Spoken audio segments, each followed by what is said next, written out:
So the Edwin Washington Project is an effort of Diversity Affairs of Virginia, a registered 501c3, so in other words, an incorporated nonprofit. And the Edwin Washington Project is our largest effort. We have a relationship with a school system where they have asked us to document what happened to African Americans during segregation in the schools. We do that by looking at old records that are behind me, looking at records in other archives such as Howard University, Virginia State University, Virginia Tech, the Library of Virginia, and so forth, to really get a sense of a day in the life of an African American student during segregation, an understanding of their curriculum as compared to white schools, white students, and then make some books that will talk about that experience. Well, the project began some years ago. The project itself has been around since 2014, but before that, I was the historian for the Prosperity Baptist Church in Conklin. The black church there, which goes back to just after the Civil War, asked me if I could document their village, and that included their colored school and a nearby white school. For about a year, I sat and looked at their archives, which had school records and other records of the village, and I kept asking the school system for information about the colored school in particular, and also McGraw's Ridge, which is the white school down the road. I wanted to know who went to the school, who taught at the school, what did they learn so I could compare the two, and I also want to know how they were designed. In other words, architecturally, how did the two schools compare? So the school system kept sending me answers, and we produced a report for the church and its parishioners. I wondered, where did you get all this information? I'd never seen the records that they were talking about. They would just email me scans of parts of documents. So they invited me up to what was then the headquarters for the records office, which is in Ashburn, and they showed me these records. They told me that they had been found in an abandoned schoolhouse in Leesburg, Virginia, in a building which had no air conditioning and no heat, so in terrible condition oftentimes. They had organized the actual student records as individual records for students going back into the 19th century, but the rest of the records were pretty much out of order. So they said, we'd like your study, so could you please tell us for the entire county what happened using what we did in Conklin as a model. So again, who went to the schools, who taught at the schools, what did they study, how did that compare to white schools, and also where were the schools. Oftentimes we don't know exactly where the school existed because they either burned down long ago and were built over, or they've been converted into stores and homes and that sort of thing. So that's also part of the project, is to determine physically where each school was and put it on the digital map, which we've developed. So we do this through this nonprofit. People donate money so we can pay for equipment. People say this is different. We're a member of the Country School Association of America. This is a group of academics, mostly professors from around the United States, who study one-room schoolhouses for the most part. And they said that our effort here in Loudoun County is the largest of its kind in the United States, focusing on black schools, I'm referring to. They said nobody's doing it at the level that we're doing it. And what impresses them is that it's all being done by volunteers. None of us are paid a dime.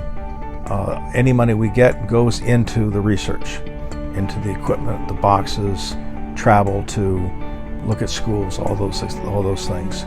It's a community effort, black and white kids working together. So I work on the colored records from all the schools in Loudoun County, and what I do, I record their names, their ages, their date of birth, the grades. I record their subject matters, which subjects they took.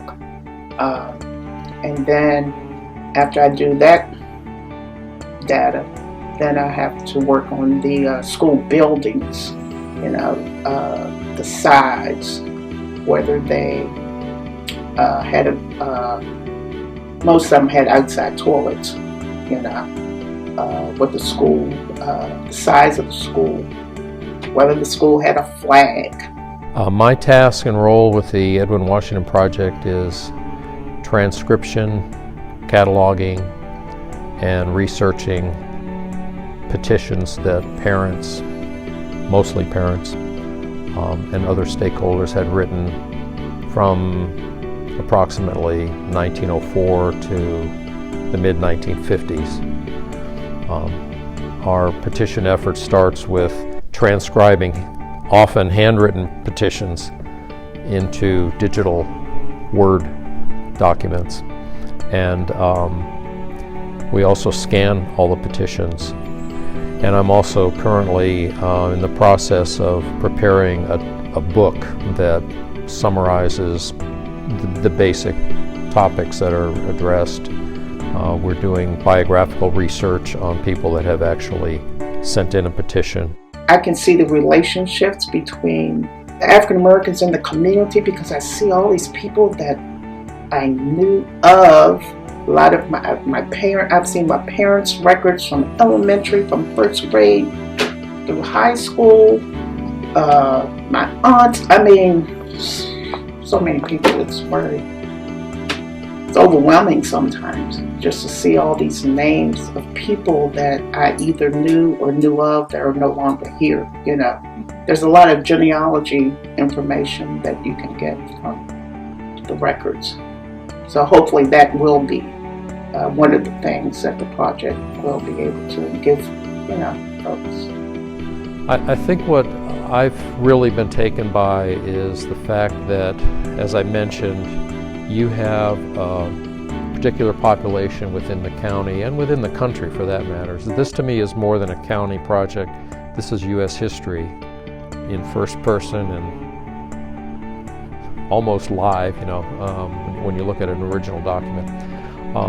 What I'm really impressed with is the persistence, particularly in the African American community, of the parents and the teachers to really provide a top-notch education to their children, which they did not have that opportunity.